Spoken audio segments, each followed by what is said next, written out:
we're up and running. So I would like to welcome everyone to another of our 1916 committee lecture series here at the Cayley Club in Rhode Island. The 1916 committee has been facilitating lectures here since 2014 on a broad range of topics centered around our Irish history and Irish culture. And I'd like to start, as we usually do, with a moment of silence for all those who have given their lives for Irish freedom, and sadly also tonight for our dear friend and longtime member, Norma Jenks, who passed away recently. Norma was a true friend of Ireland. So a moment of silence, please.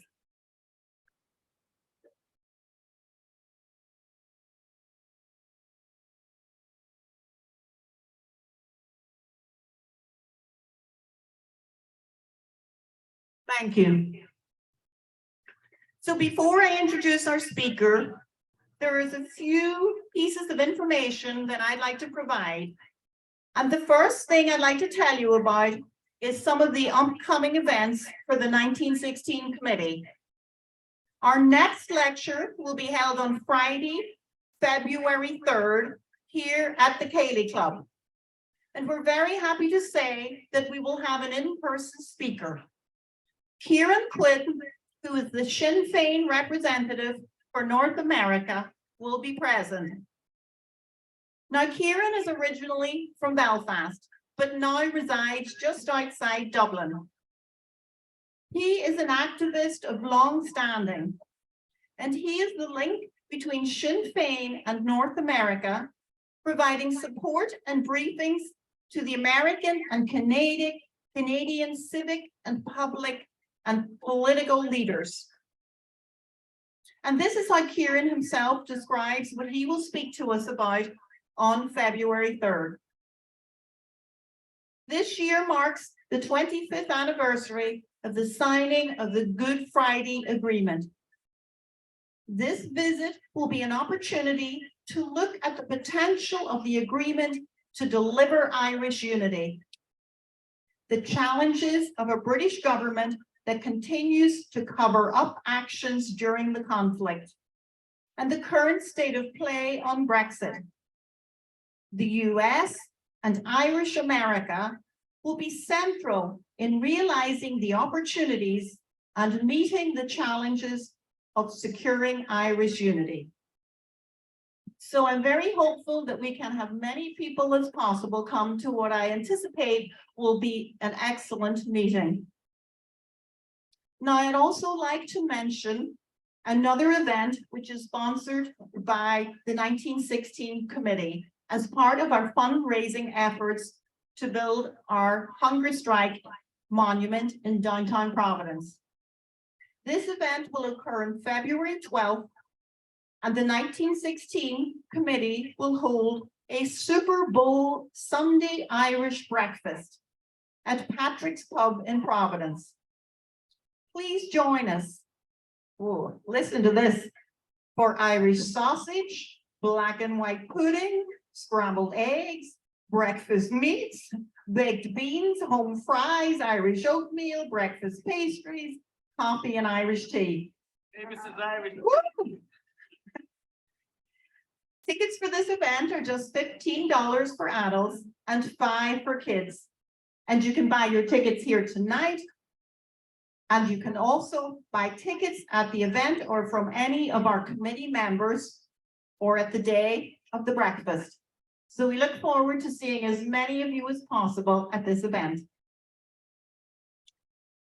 I'd also like to mention here that we have another raffle going on, as we usually do, in the back of the room tonight. And there are some great prizes up for grabs, and who knows who might be very lucky tonight. And I encourage you all to try and participate if you can. The funds raised will help cover the cost of our entertainment. So let me tell you about our entertainment. Tonight, downstairs after the lecture, Our singer will be Sean Connell, and he is sure to have a great repertoire of Irish rebel songs for us all to join in with. So we look forward to socializing together downstairs after the lecture, if possible. So our speaker tonight is of particular relevance to our group. As you know, we have made great progress towards erecting a hunger strike monument in downtown Providence to commemorate those brave 10 men who gave their lives in 1981, an event which changed the course of Irish history. But perhaps you may not be so familiar with the hundreds of other men and women who also stood in defiance against British attempts to criminalize the Irish struggle. They became known as the blanket men and women of Longkesh and Armagh prison. And they were involved in one of the most remarkable prison protests in history. During their time in imprisonment, they were systematically beaten, brutalized, and starved by an authority who attempted to break their will, to undermine their spirit. But they remained unbowed and unbroken. And as a consequence, Britain's criminalization policy in Ireland failed. I believe it is our obligation to listen and to preserve their stories, to educate ourselves and our fellow Irish Americans. Their compelling eyewitness accounts can be very harrowing to hear, but their truth must be heard. So I encourage you all tonight to read this book.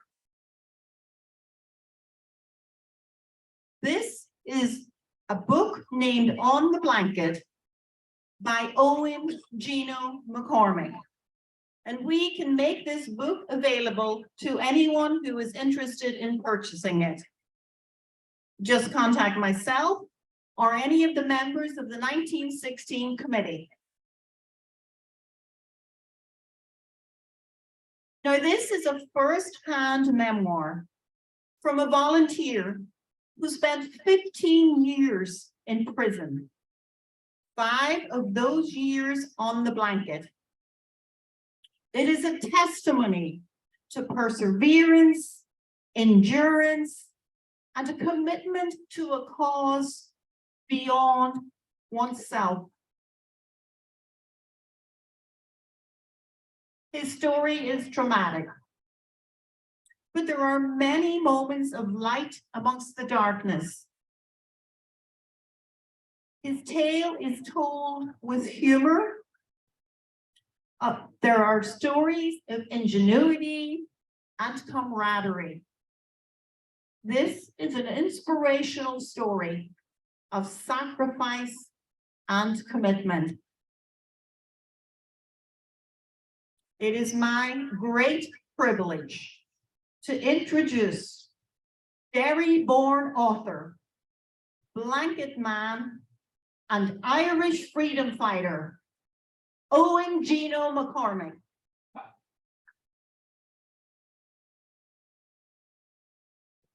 Gurmina Magat, Trish, August Gurmaga Verfada Lum and Ucht in Ireland, and not so much an Ucht in the East Coast, but I know it's a bit earlier in the evening. But thanks very much now for being present this evening. I suppose you need to declare a conflict of interest at the very beginning. So I should mention that Tricia, his family grew up beside me. We were neighbours in Duke Street in Derry, and we moved from there in 1968. Tricia moved, her family moved in 1967, and then the street was demolished the following year as part of redevelopment. But before it was demolished, it earned its place in Irish history as the street where a civil rights march took place on the 5th of October 1968, as part of the street was still standing, and where there you see baton charged civil rights marchers from the street on the 5th of October. And that was a seminal moment for a lot of young people and not so young people, because after that, it was the first time that in 50 years that nationalists in the North as a movement had begun fighting back against the unionist state, fighting in a peaceful way, in a non-violent way. And the response to that non-violent protest was very violent. And for many people in Derry, the darkest day was Bloody Sunday, which took place 4 years later, 3.5 years later, sorry, when 14 people in Derry were murdered, 13 on the day and one who died later, and the same number of people who were shot and injured and run over by British Army tanks and so on and so forth. But that level of state violence against people led to resistance, and the resistance led to imprisonment. And that's what I want to talk about tonight, that period of imprisonment and how people stood up against it.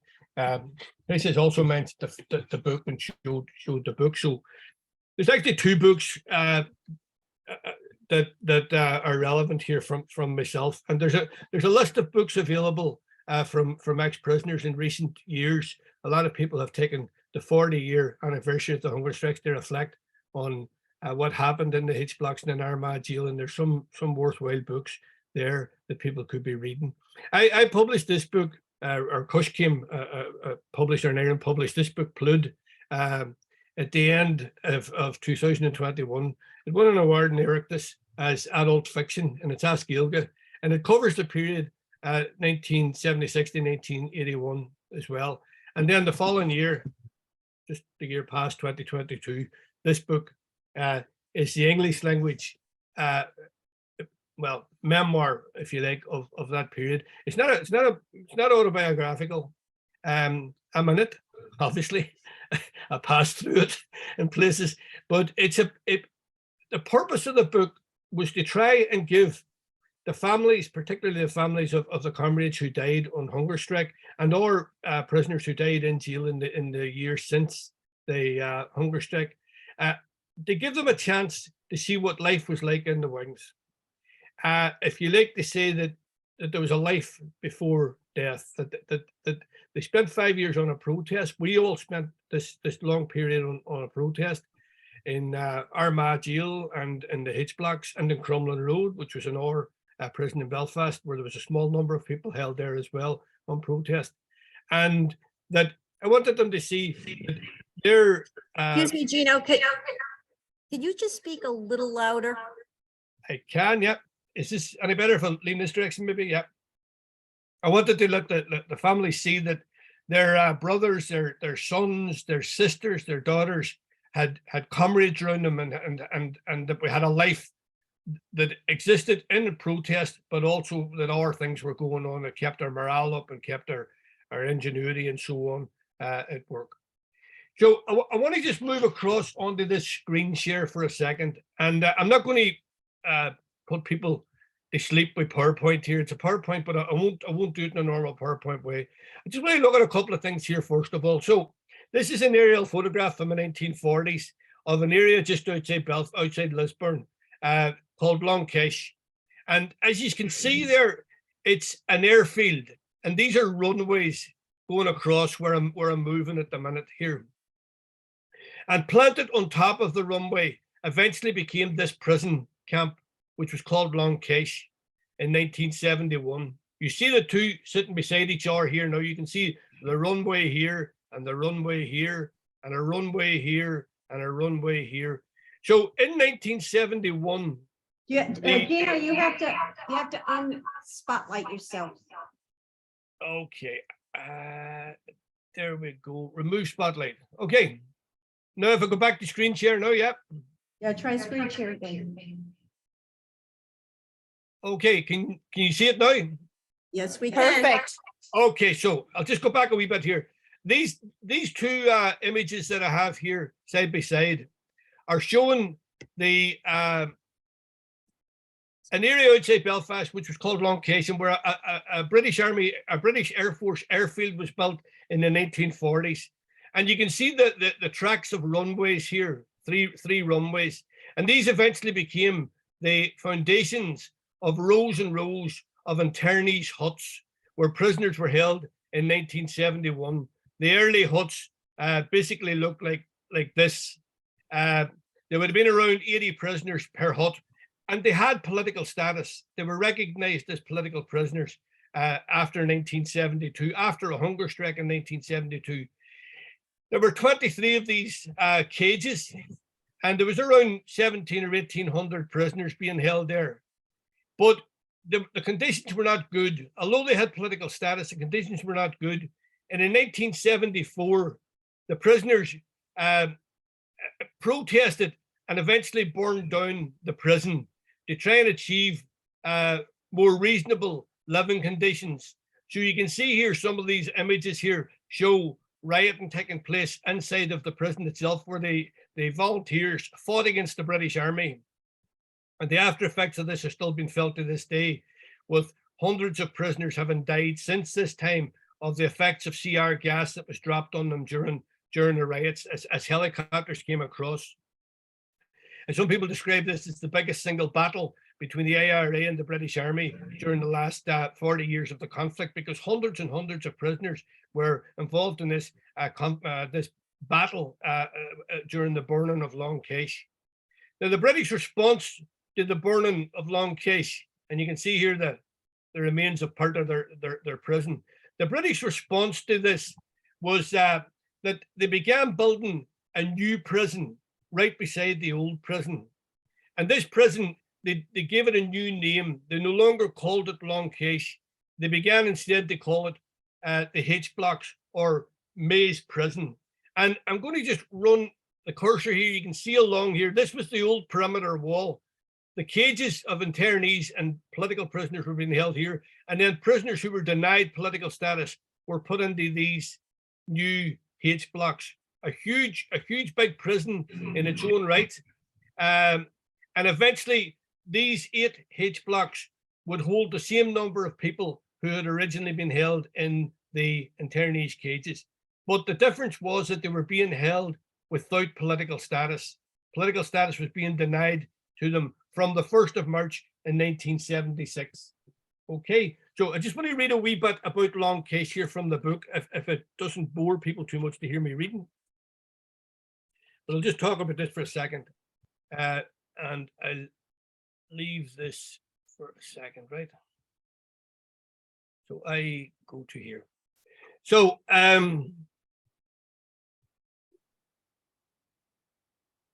think that's me speaking now anyway. So Kesh, Long Kesh, despite the large area that the 8 H blocks covered, they were only part of a much larger and older prison, the prison camp of Long Kesh, or as we called it, and Kesh Ada. The names that we give things are important, of course, so important that the British government renamed the prison in the early 1970s to dodge the stigma associated with the image of a concentration camp and to create the perception of a normal prison in its place. The name Long Kesh has become, however, forever associated in the minds of people in Ireland and abroad with the imagery of a dank, gloomy prison camp with miles of barbed wire and half-round Nissen huts. We believed, or perhaps we were told, that the meaning of the name came Long Kesh, Pluid Kesh, and there were debates about its meaning regularly. Consensus finally prevailed on An Kesh Ada, and the name An Kesh remains in use today. That 1972 name change to the Maze, which we refused to recognise, was ironically based on an local Irish language place name. And why? Maze. Maze is a townland in Blairus, and Blairus Cemetery is barely 2 miles from the prison gates. While we knew that the current prison was on the site of a World War II airfield, RAF Long Kesh, the military or militarised history of Long Kesh stretches way beyond that. I remember in 1977, Jimmy Teapot McMullen, one of the first blanket men, singing a song called The Ballad of General Monroe out the door at night during one of our regular sing-songs in H Block 5. Henry Monroe was the leader of the United Irishmen in County Down. The British executed Monroe close to the town of Lisburn, not far from where we were locked up. He was hanged opposite his own door in front of his wife and sisters. Royalist troops then destroyed his home. On other nights, we might have had talks or lectures, and I can remember being told the story of Anne and Henry Joy McCracken from Belfast, or of Bartholomew Teeling. Teeling had been adjutant to General Humbert during what was called the Year of the French, and sadly, he too was captured and executed in Dublin. Outside Sligo, in the village of Colony, there is a monument to Teeling, commemorating the Republic of Connacht. Teeling came from Lisburn, near Longkesh, and in a twist of fate, a monument stands near his home beside the Michael Ferguson roundabout in Polglass. Michael, or Mickey Ferguson, was a former cellmate of hunger striker Joe McDonnell. One chapter in the history of Longkesh did not come to our notice until years later, after the hunger strikes, and when we had access to books and newspapers once again, with the de facto restoration of political status. One day, reading a copy of a local newspaper, I came across a reference to the Monaghan Militia, a regiment of the British Army in 1797, quartered in a military camp in Lisburn. It was a story of bravery, rebellion, and death. The United Irishmen had managed to begin recruiting and administering their oath among the Monaghan Militia, with over 70 British soldiers secretly pledging loyalty to the United Irish cause, which would result in a rising the following year in 1798. When the British discovered the news that soldiers were paraded, a pardon was promised to anyone who would admit to taking the oath. This was done, and a majority were pardoned, all except 4 men, whom the British accused of having administered the oath. They were taken to Belfast for trial, found guilty, and the 4 men, Daniel Gillan, Peter Caron, and the brothers Owen and William McKenna, were sentenced to death, with the execution to take place in Blaris Barracks. On the following day, the 17th of May, 1797, the 4 were taken from Belfast, sitting on their own coffins, brought by cart to Blaris. They were then forced to kneel on their coffins and were shot to death. The remaining soldiers of the militia were once again paraded and marched past the bodies as a grim warning. Over 200 years of recorded oppression and ill treatment are associated with the space surrounding the prison of Longkesh. In the 15 years I was there, prisoners would die of illness, of ill treatment, of denial of medical treatment, and at the guns of British soldiers, and on hunger strike. In the decades since then, ex-prisoners continue to suffer the after effects of CR gas used against them in 1974, and of poisonous toxic chemicals used in the H blocks, and systematic abuse. The dark history of Britain's role in Ireland is truly written on the walls of Longkesh. So we began our protest for the restoration of political status in Crumlin Road in 1976, and huge numbers of prisoners were arrested over the summer and winter of 1976. Crumlin Road filled up very, very quickly, and we were on remand, so we were still allowed to wear our own clothes until trial took place. But as soon as people were sentenced, and the first person, as you know, who was sentenced was a man called Kieran Nugent. He was sentenced to 3 years, and he was taken away from Crumlin Road, and basically he vanished into a system. Nobody knew where he had been taken to. Nobody had seen these H blocks, this new prison. But it took some weeks to find where he had gone to. And when word finally was smuggled back out from those H blocks, it was clear that this was a new phase of conflict within the jails. He made the statement to the screws and to the prison authorities that they would need to nail the uniform to his back rather than him wearing the prison uniform. And that became the light, if you want, for the rest of us. We followed that. Now, some people would say, how deep an understanding did you all have of this political conflict that you were about to engage in, and the necessity for political status? Well, in every generation of prisoners prior to us, from the turn of the century right through the 1916 Rising, 1921, 22, through the 1930s and 40s and 50s, in each campaign, prisoners had fought for and secured political status. The British state denied it on every occasion, but eventually conceded it after protest. And so we felt that we were in that continuum. We were doing the same as what people who had been in prison before us were doing. We certainly weren't going to give in without a battle to get our political status back. But in 1976, when it was removed, I don't think, to be fair, that any of us thought that the protest would take so long, or that it would become such a brutal and brutalizing protest, covering 3 different prisons. As I said earlier, a small number of prisoners were held in very bleak isolation in Crumlin Road. There were then around 30 to 40 women comrades who were being held in Armagh jail. And then the bulk of us, around 300 or 330 or 40, were being held in the H blocks, spread across 4 different H blocks. The main blocks in which the prison was held was H3, 4, and 5. But for a while, there were prisoners held in H6 as well.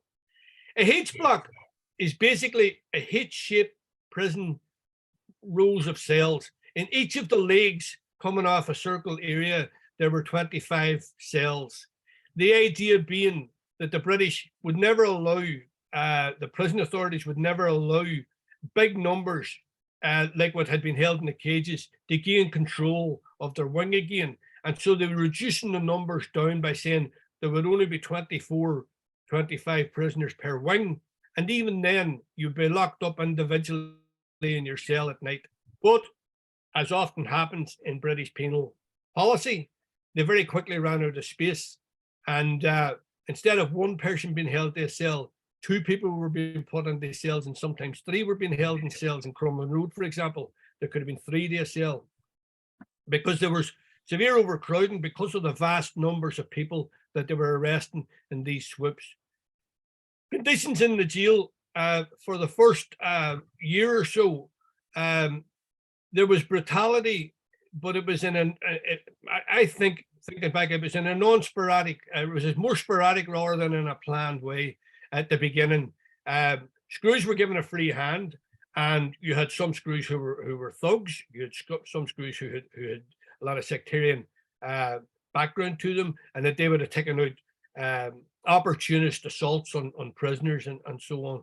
But after about a year of the protest, the violence that was being inflicted on prisoners became very systematic and very, very organized, particularly from around March 1978 onwards. At this stage, it appeared that the prison warders, the screws as we called them, had been given instructions by the prison governors that they were going to break this protest one way or another. And what might appear in individual things to be very, very small and petty issues, when they were compounded, it became clear that we needed to increase the level of protest that we were doing. At that time, we were just being held naked in the cells. We wore a blanket for cover. We were locked up 24 hours a day. And that's a bit hard for people to imagine, when you're locked up 24 hours a day, every day, with no end in sight. How they did this was they charged people with offences against prison discipline on a fortnightly basis.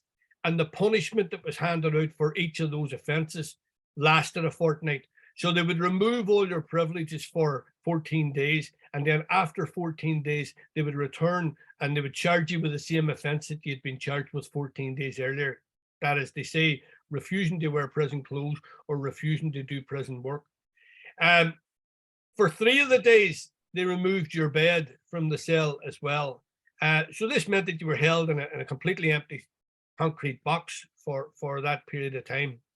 In terms of isolation from our prisoners, there were so many of us on the protest that they didn't have the ability to keep people in total isolation. But there was little opportunity to communicate through the side of the door or at the window. Very little opportunity, because they were in the wings all the time, disrupting any attempt for people to communicate with each other. By March 1978, all that changed, because the level of violence that they were inflicting started to increase very, very rapidly. And in response to that, we decided to turn their system upside down. we took it on ourselves as a responsibility to make their prison completely and utterly unworkable.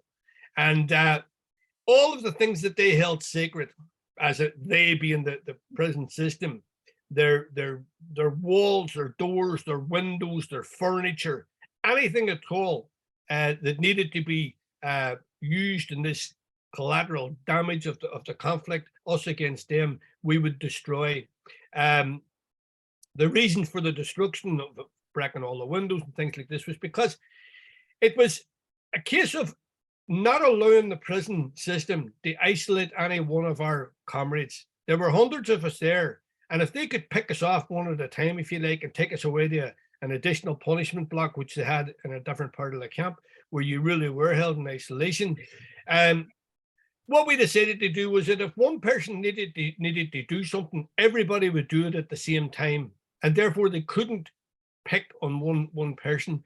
So, for example, in April of 1978, they began throwing this very, very concentrated disinfectant through the windows of the cells, and people were choking in the cells with this chemical.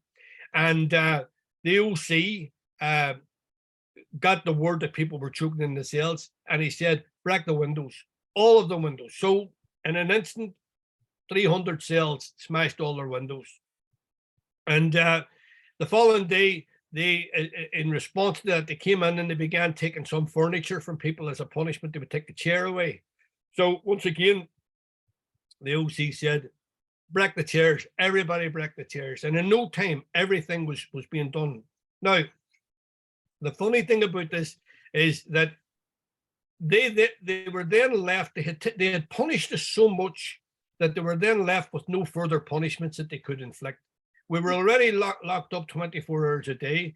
They had removed all our access to papers or books or letters home or visits or clothes. We were basically being held as living creatures and fed, you know, a dinner and a tea every day. But they had no further punishment that they could do. And so when this happens, the system finds that the only option that they have to the absence of inflicting further punishment is to start inflicting brutality. And that's what they did. They systematically beat people in their cells. They carried out forced haircuts, forced washing of people, baths. The act of physically forcing a bath on somebody, using deck scrubbers, using hard floor brushes and yard brushes on the body, people being stripped all over, forced haircuts, carrying out these haircuts over a period of days, doing over 100 people in 1 week, and then moving on to another block to begin the same process again. Very, very violent. A lot of people receiving injuries, internal body searches. It's a litany of brutality, and it went on for months and then into years. And every opportunity that they could find to increase the pressure on us, they would try to do that by making it difficult for visitors to come up. They would at a whim of a screw, your visit could be stopped. Your family could maybe have traveled for 100 miles and then be sent home after 2 minutes of a visit, or maybe not get into the prison at all on the visit after making the journey up. And all of this went on. But for each thing that they did, we responded. We tried to keep our morale up. People offered comradeship, friendship, all of that. And maybe I'd like to just talk about that comradeship for a second, because I think it's important that people ask, what is the bond that kept people together during this, you know? And so I felt that I needed to put that down in words in some way. So if it's okay, I'll read an orbit from the book, if that's okay. Right. Comradeship.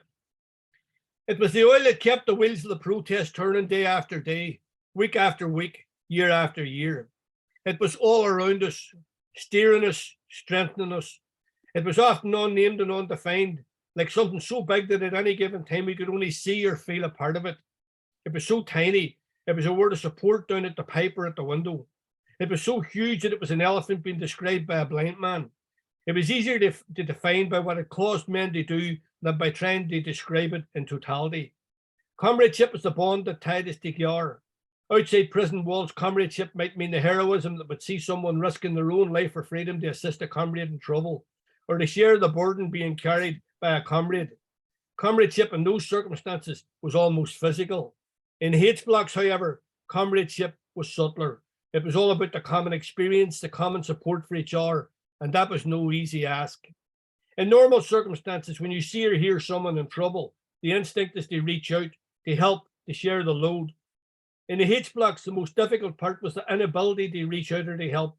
The steel doors trapped us from rushing to the assistance of a comrade being beaten, and indeed, the true challenge was to listen to the plight of a friend or neighbour or comrade, being dragged and kicked and battened by screws, torn apart by knowing that the only help you could offer was to endure the same level of beating minutes later, while he, in turn, listened helplessly. It was a gut-wrenching feeling, and it remains a gut-wrenching memory. Comradeship was the ability, the duty to offer words of support without pity, to offer rage without action, to offer hope without promise. Comradeship was far, far more than sharing the last shreds of tobacco or scraps of food. It was more than smuggling clams in or out for a wing or a cellmate. It sometimes required the need to suppress the impulse to rage and attack when a comrade was being hurt by the system, and sometimes to talk and listen late into the night with patience and understanding to some comrades' pain and keeping them strong. It meant standing firm just as your comrades were standing firm, rising each morning to face the certain uncertainty of each new day in the same way your comrades were rising to face the same. It meant rebuilding morale that had been broken and allowing to your own damaged morale to be rebuilt.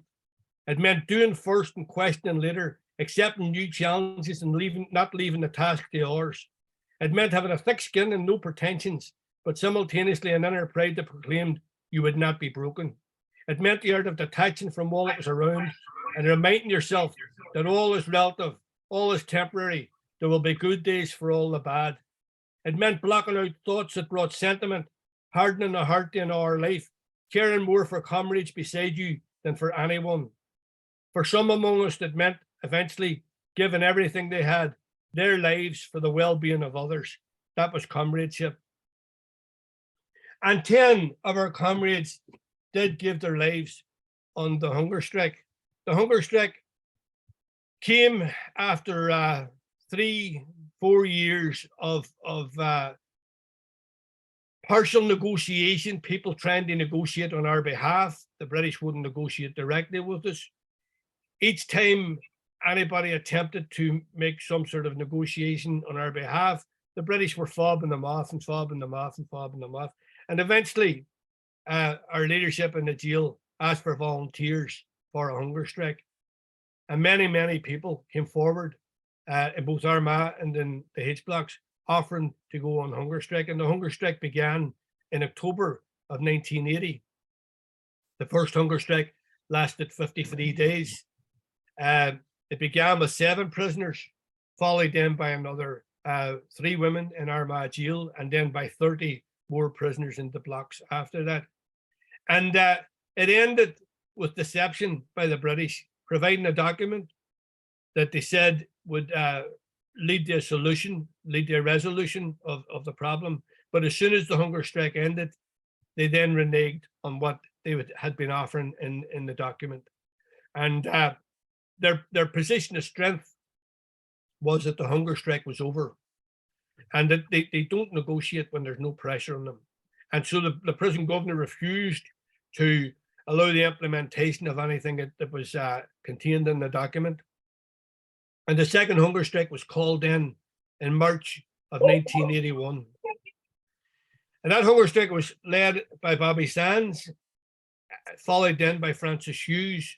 And the hunger strike, the first time, 7 prisoners had begun on the same day. But for the second hunger strike, it was a phased hunger strike. More prisoners joined the hunger strike week after week and replaced prisoners who died on hunger strike. It was a very, very difficult time in the prison because we were watching our friends and comrades, people who had gone through the same protest with us over the previous 4 years, people who we had shared everything, thoughts, the most innermost thoughts, the friendship, comradeship, slagging, suffering together, all of that, to watch them dying. There were high points in it. Some people say that the greatest day of the hunger strike, of the H Block protest, for them, anybody who was there, was the day that Bobby Sands was elected as an MP. And I just want to go back for a second here, the screen sharing, and talk about that for a second. So,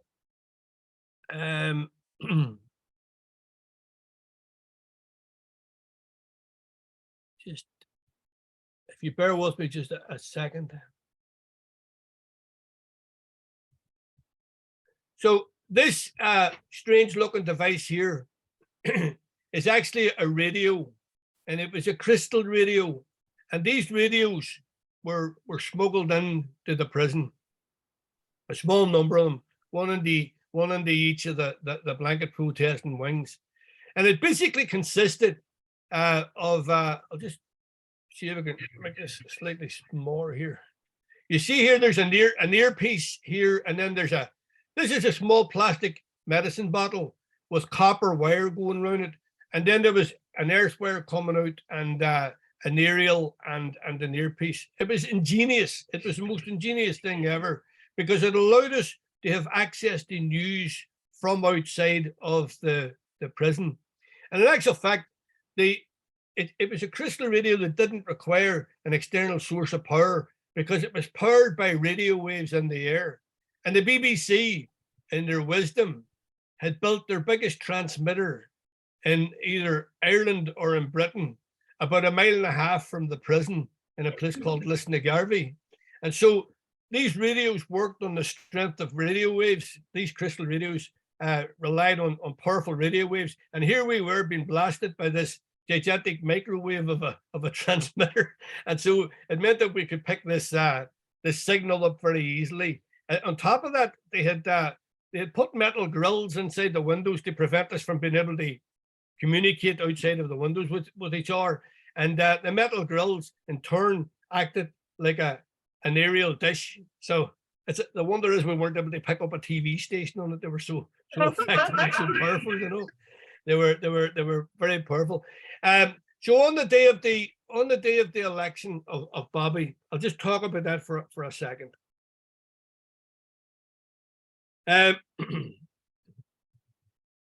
So three big elections took place during the protest. The first one was in 1979, when there was elections for the European Parliament. The first direct elections to the European Parliament took place in 1979, and Bernadette McAliskey stood as an anti-H Block Armagh candidate. And she was an unofficial candidate, but obviously we were all delighted that she was standing and running on our behalf. But the next election was when Frank Maguire, who had been a Republican prisoner in the 1950s, died suddenly. He was the MP for Fermanagh South Tyrone. And Bobby Sands was selected to run as a prisoner candidate in his place. And Bobby was already on hunger strike about a week when Frank Maguire died. And so by the time the elections took place, Bobby at that stage would have been on hunger strike for 7 weeks or so at the time of the election. I remember thinking back at the excitement had been growing for days.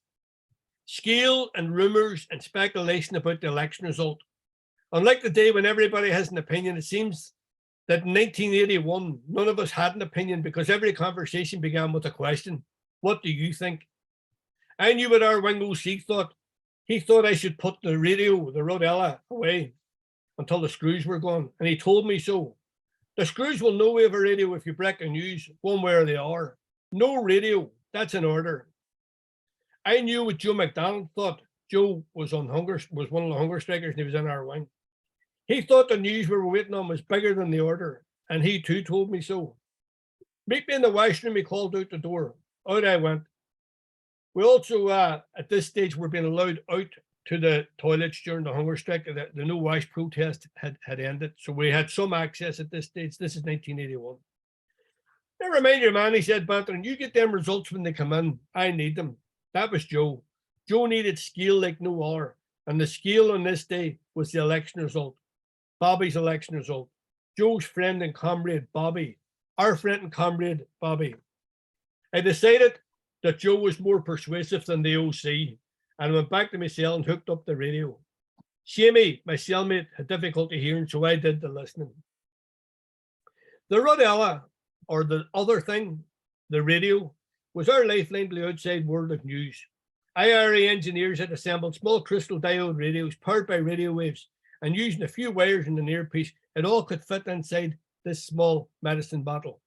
I had been given the task of guarding the radio in our wing. I enrolled one long, delicate wire and connected it to the heat pipe, and another delicate wire I hooked to the metal mace, which the screws had erected to block the window. The screws had unwittingly supplied us with a booster for our primitive aerial.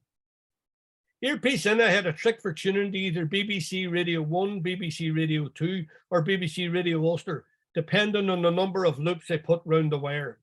Was it 3? Was it 4? Was it 5? Time passes, details fade. Some things, though, never fade. I positioned myself, lounging indifferently against the cell wall and window, hiding the wires, because further up the wing, the sound of screws coming on duty begins. Jangling keys, unbolting doors, pause, slamming doors, coming closer to my cell. I move the table over to hide the wire from the window, and I hang a towel to cover it. My cellmate, Shamey Martin, stands at the door, waiting on it to open, and the food being handed in. Joe needs the skill. We all need the skill. The door opens. Shamey uses his body to block the screw's view of me and of the radio. This was a first, a bit of bold madness, standing listening to an illegal smuggled radio while 7 feet from me, 3 screws are standing at the door, and they haven't a clue. I've my 2 eyes and 1 ear fixed on the face of the screws. My other ear is 75 miles away in Enniskillen's Technical College, where the rising tension of an election count reflects our own rising anticipation. A screw closes the cell door. It's coming, Shamey. You can hear the screws in the trolley moving down the corridor to unlock the next cell. Shamey watches them through a crack in the door as they near the end of the wing. A voice from the radio is announcing something in my ear. Sands, Bobby, anti-H block Armagh, political prisoner, 30,000. Jesus, Shamey, 30,000. 492. There's cheering in Enniskillen, one voice louder than the rest, and unsuppressed joy and pride. Years later, I would discover it was the voice of Danny Morrison, our main contact man on the outside.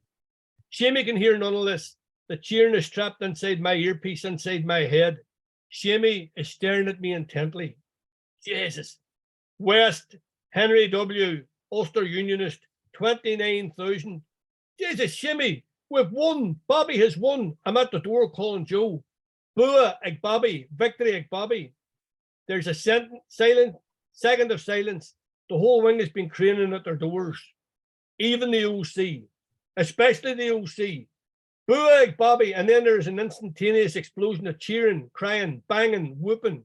After everything that they had thrown at us, 30,492 people had elected Bobby.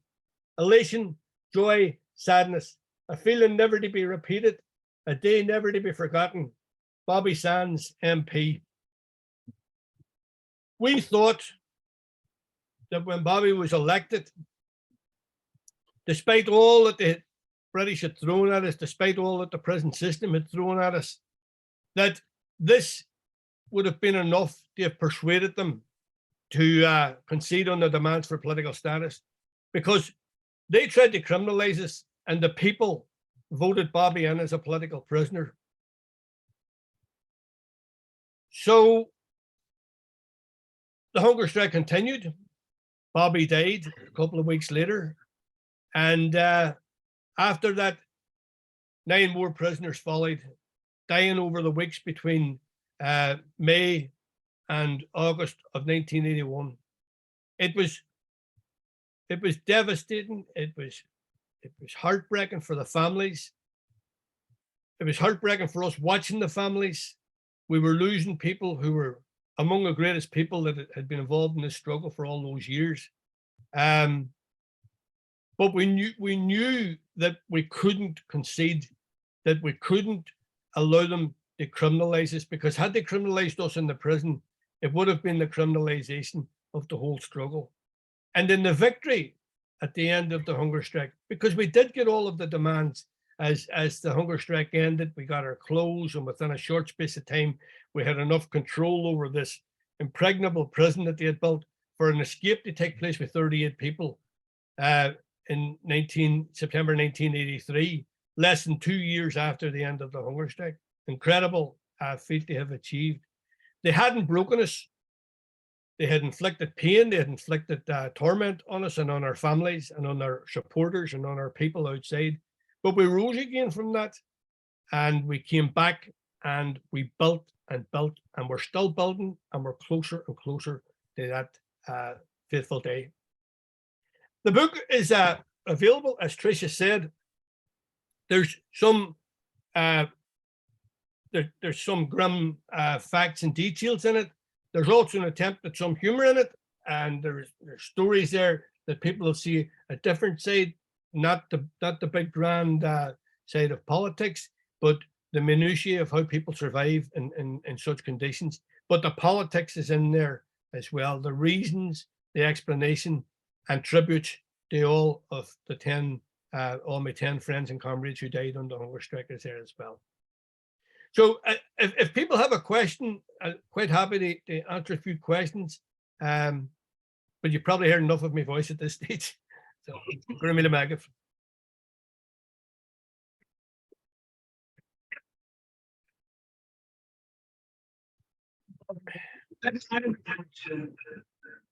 Hello?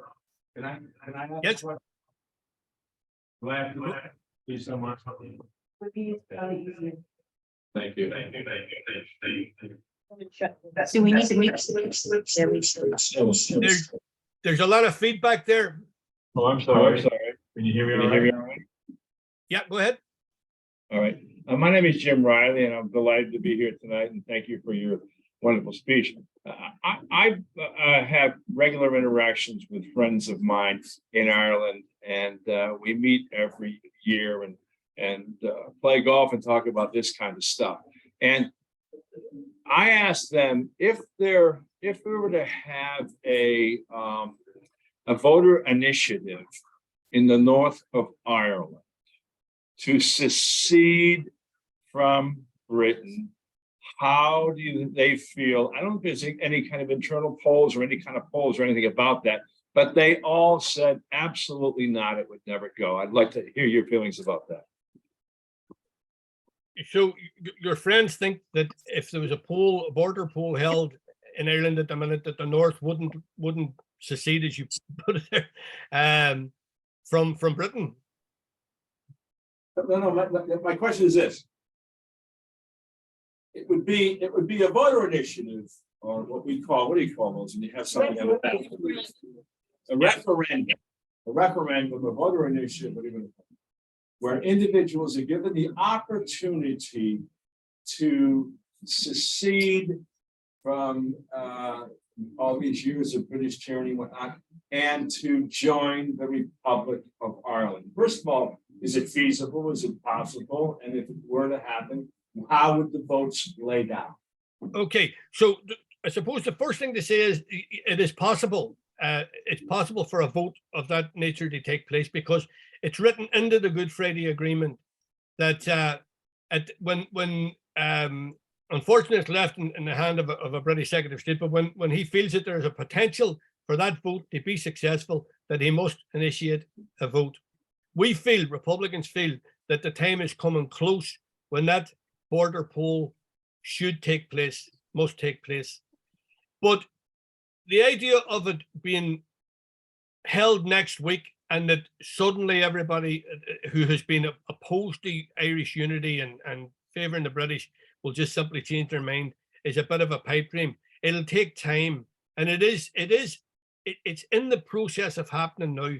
So, for example, there are a series of huge public meetings have been taking place over the last few months, and the speaker panels coming to these are unusual in the sense that some of the speakers are coming from unionist backgrounds. They understand that Brexit has done them no favors at all.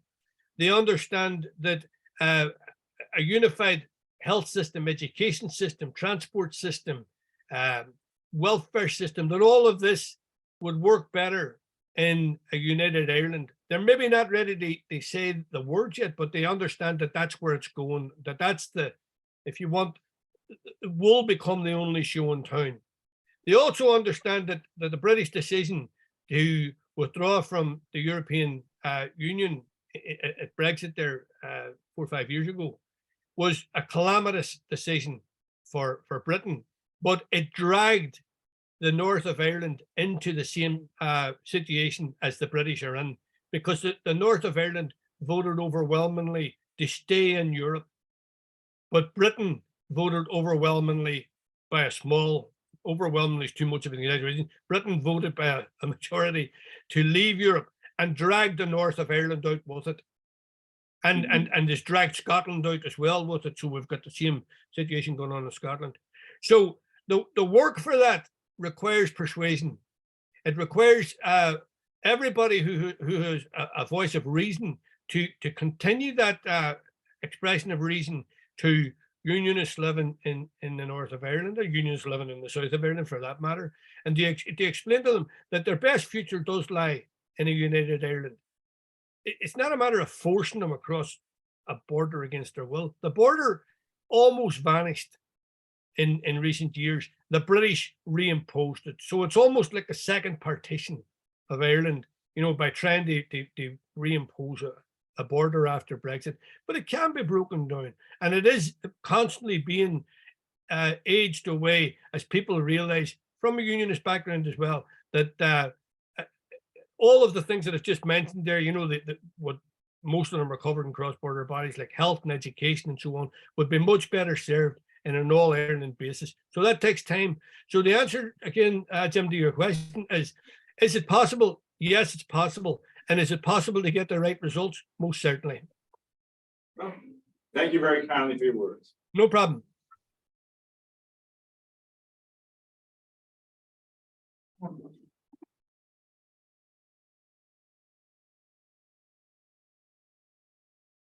I wonder if you could address the legacy issue that is happening right now over there.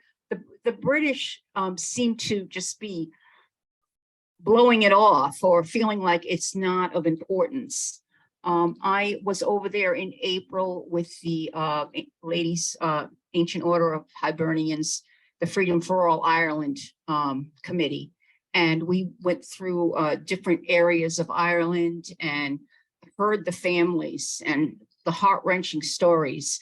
And then you hear the British and it's like nothing. It doesn't mean anything to them. They're just gonna, you know, they're just gonna wash it away and sweep it under the carpet. And I wonder from over there where you are, how do you think it is going? Is this something that they have enough strength? The families have enough strength to move forward against England throwing this, you know, away? Or it just, when you hear the stories, it's just unbelievable. So I wondered if you could give your perspective from Northern Ireland. Yeah, I think thanks very much for that question. I think it, in terms of legacy issues and the strength of the families, if you look at the perseverance of the families of the victims of Bloody Sunday, for example, that long struggle, that ability to say we're not giving up until we get justice. They still haven't got complete justice, of course, at the minute, but they've brought it so close now. The same is also true, for example, of the families of the Ballymurphy shootings. That again, it took long, tedious, hard work and perseverance, and then you go through a whole range of the Miami massacre, where there was collusion between British forces and UVF gang, Loughlin Island, Grey Steel, all of these things. And every town and village across the north, and some towns and villages in the south, and Dublin, where bombs were planted in Dublin and Monaghan with British collusion, all of them have people who are living with that memory, and they're not going to give up on it. People are very loyal to their family memory and and then also there are organizations that are maybe don't even know the victims personally, but they know that an injustice has been done, and that while people sit quiet on an injustice like that, it can only allow more injustices to follow later on. So, for example, that you're saying about the British seem to have complete disregard to this. I think the most annoying thing about it is that some British parliamentarians, particularly Tory people, and that not only are they indifferent to what their military did, in both as soldiers in uniform and as covert soldiers and conspiracies and collusions with loyalists, right? Not only are they indifferent to that, but they're attempting to prevent the pursuit of justice. They're blocking it if they can. They'll turn up at court cases to offer support and protest at soldiers being charged when they're very occasional event of a soldier being charged. So if you want to be a democracy and if you want to lead by example, justice can't become a hierarchical thing where some people get justice and some don't. It requires all of them. But in terms of, do the families have the strength to keep going? Do community groups and so on have the strength to keep going? I think that they do. There's a tragic element to this as well. I mentioned Patricia is from the same area as me as well. And just a week ago there was the 50th anniversary of a massacre in a local pub in our area where 5 people were shot dead 3 days before Christmas in 1972. There's answers to be, there's questions being put and there's answers required for that. How was that allowed to take place? The people who were being controlled by British intelligence at the time are the people who carried out that atrocity. So 50 years is a long time, but you know, there's no end date for justice. If an injustice has been done, then it's right to get it corrected. So I think that the families are strong in that.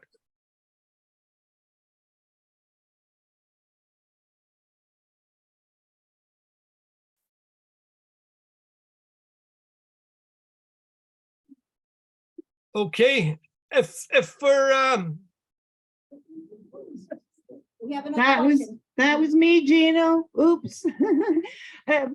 I only wanted to say, I think as part of the legacy issues, one very important factor is how the US addresses the British government on this. And it's very important for us over here to have a really good understanding about legacy so that we can lobby even our local representatives and we can make impact on their decisions and encourage them to join the Irish caucus, which will in turn put pressure on the British government who have taken all these unilateral decisions. And so there's a little bit of power there for us to join with these families and really make an impact.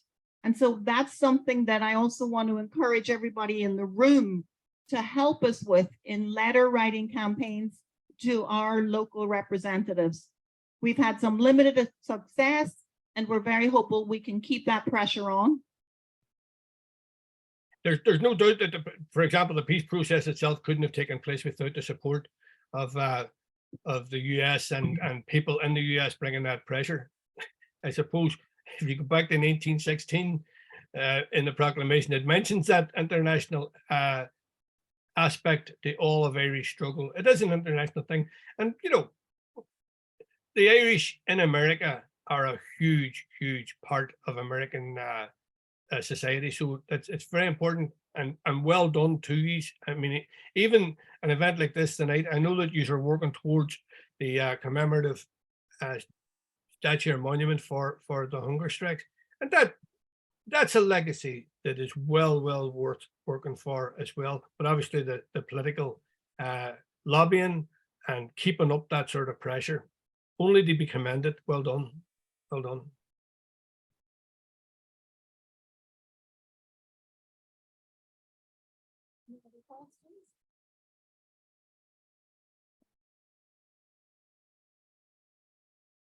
We finish at that then. That's good. Thanks very much now for being here. Fair play. Thank you so much. Thank you very much. That was excellent. Okay. Wonderful. And good luck with Kieran Quinn. Good luck with that. Okay. You Bye.